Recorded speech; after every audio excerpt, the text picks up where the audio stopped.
Hi students, this is your Ramesh Master, physics teacher. Today I want to discuss 10th class lesson physical sciences, lesson 2 acids, bases and salts. In that, activity 7, aim to test whether the solutions of given acids and bases contain ions or not.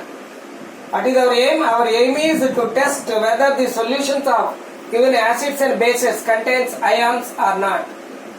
Material required: beaker, graphite rods, 230 volts AC supply, bulb, conducting wires, hydrochloric acid, glucose solution, alcohol solution, sulfuric acid, sodium hydroxide, calcium hydroxide solutions.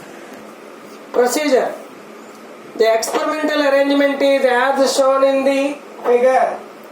Prepare aqueous solutions of given acids and bases separately in beakers.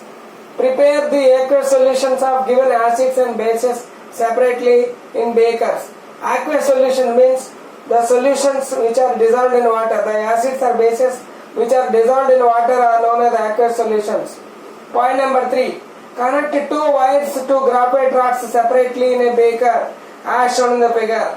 Connect two wires to graphite rods separately in beaker as shown in the figure. Connect the two ends of the wire to 230 volts AC plug and complete the circuit by connecting a bulb. Point number 4.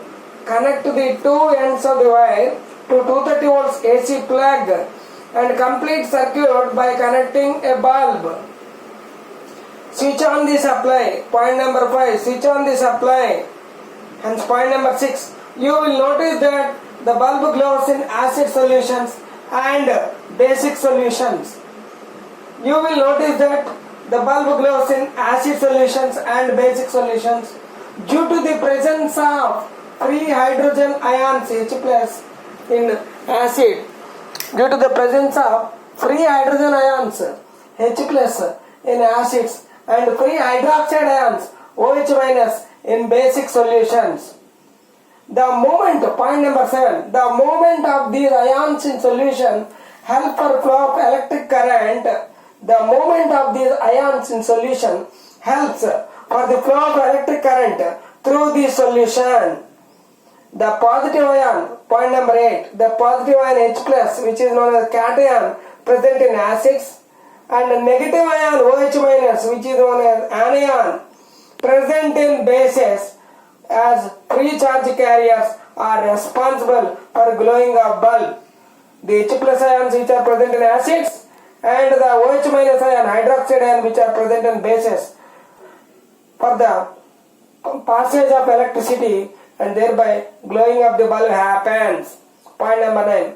Whereas when current is allowed to pass through glucose and alcohol solutions separately, whereas when current is allowed to pass through glucose and alcohol solutions, the bulb does not glow, indicating the absence of hydrogen ions, that is H plus ions, through these solutions. H plus ions are absent whenever current is allowed to pass through it. Because of the absence of H plus ions, the bulb does not glow. Point number 10. The acidity of acids is attributed by H plus ions and the basicity of bases is attributed by OH minus ions produced by them in solutions. Point number 10. The acidity of acids is attributed by H plus ions.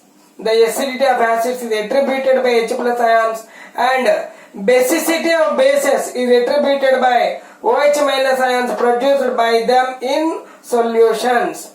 Here note point is that acid solutions and basic solutions in water conduct electricity due to the presence of free charge carriers. Watch the video repeatedly, then only you can understand whether the solution of the given acids or bases have free ions or not, whether they conduct electricity or not, bulb glows or not in this experiment can be observed. Thank you to one and all.